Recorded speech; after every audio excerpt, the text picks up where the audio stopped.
नमस्कार दोस्तों,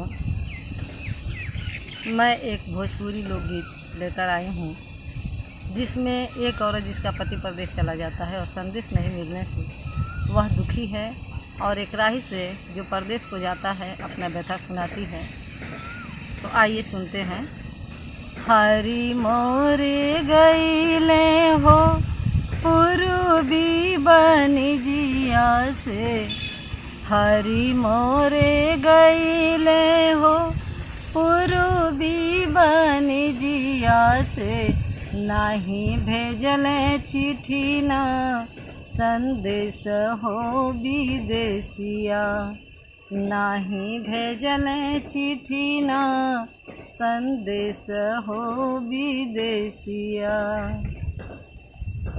रहिया में चलत बटोही हित भैया से, रहिया में चलत बटोही हित भैया से, हमरो सन सलिहल जइहा हो बटोहिया, हमरो संदेश लिहल जइहा हो बटोहिया।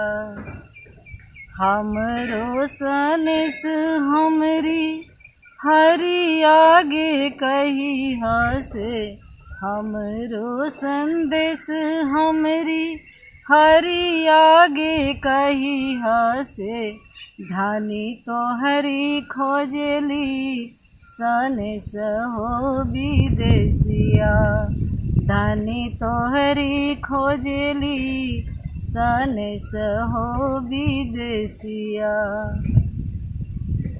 कैसन हवे तोहरे पिया परदेसिया से, कैसन हवे तोहरे पिया परदेसिया से, कैसन उनकी सूरत हो सांवरिया, कैसन उनकी सूरत हो सांवरिया।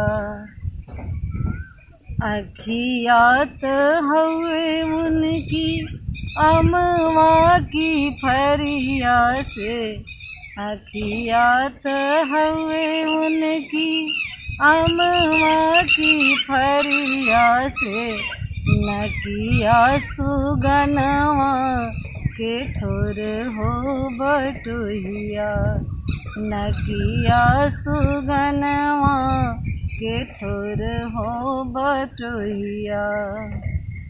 सांवर सूरत उनकी मनवा के मोहे मोरी, सांवर सूरत उनकी मनवा के मोहे मोरी, बिसरे ना उनकी सूरत हो बटोहिया, बिसरे ना उनकी सूरत हो बटोहिया।